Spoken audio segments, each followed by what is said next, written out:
I 10 ljudi, dobrodošli u novu epizodu na kanalu Kako ovo. Kao što vidite, radimo video recenziju pametnog telefona Samsung Galaxy S7 Edge.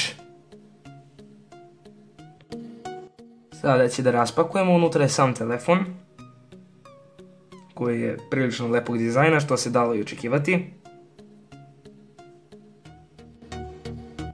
Unutra imamo neku zaštitu za telefon od plastike, pozad imamo ključić za otvaranje utora za SIM karticu i SD karticu, da, S7 ima prostor i za SD karticu. Pozad imamo punjač, USB i umjesto OTG kabla imamo ovaj mali adapter što je veoma zgodno. I imamo slušalice koje su veoma dobrog kvaliteta i dobrog kvaliteta zvuka. Ispod nemamo ništa.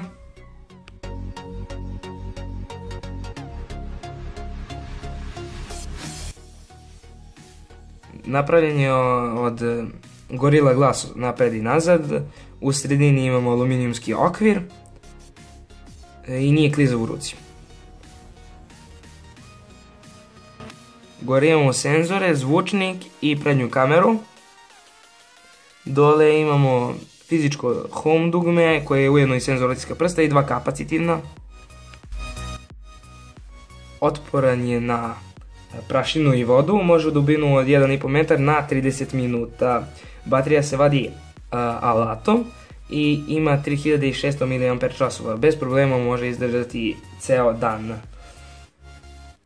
Samsung je navikao na kvalitetan ekran i sad imamo 5,5 inča, rezolucije 2560 x 1440.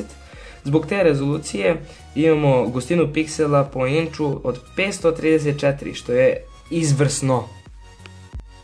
Dolazimo do Edge dela. Pošto je ekran zakrivljen, imate osjećaj da slika izlazi ka vama. To nijedan drugi telefon nema taj osjećaj. Dobro, osim Samsung Galaxy S6 Edge.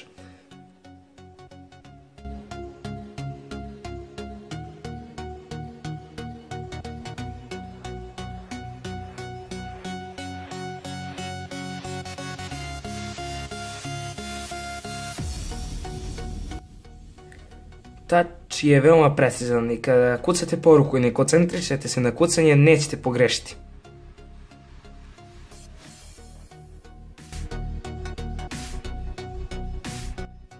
Meni se iskreno više svideo Edge panel koji omogućava rad sa jednom rukom. Možete u podešavanju namestiti gde će taj panel da stoji, levo, desno i šta će stojati u njemu.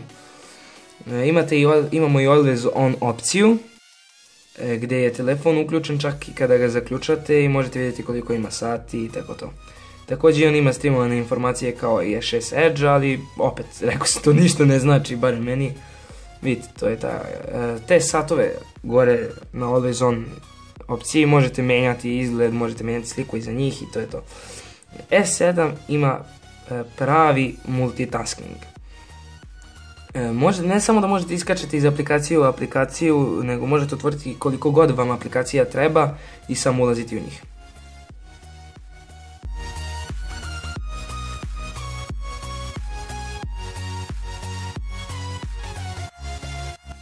S7 je jedan od najboljih što se tiče kamere.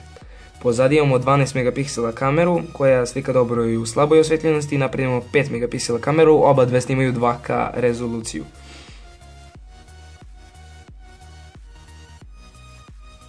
Što se tiče memorije, dovoljno je izgovoriti Samsung Galaxy S7 i time smo sve rekli. Imamo 2 quad-core procesora i 4 GB RAM, što zadovoljava sve potrebe.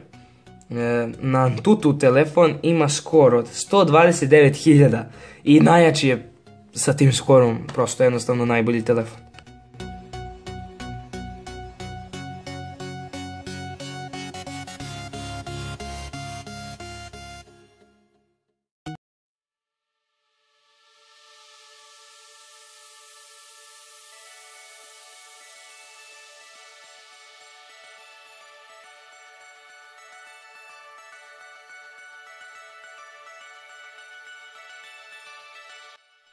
Staklo pozadi je zakrivljeno i nije klizavo, pošto neki misle, ali je malo onako, u ruci je udobno i neće da klizne.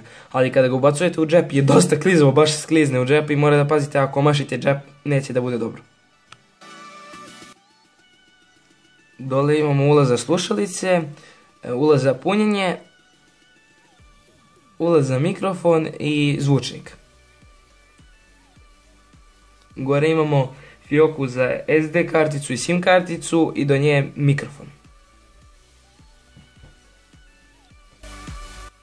Ništa ljudi, to bi bilo to što se tiče ove epizode, nadam se da ste uživali, ako jeste ostavite like, share i subscribe. Ako neko želi da kupi ovaj telefon, ima od mene tople preporuke, neće se zafrknuti, to je to. Ništa, poz ljudi!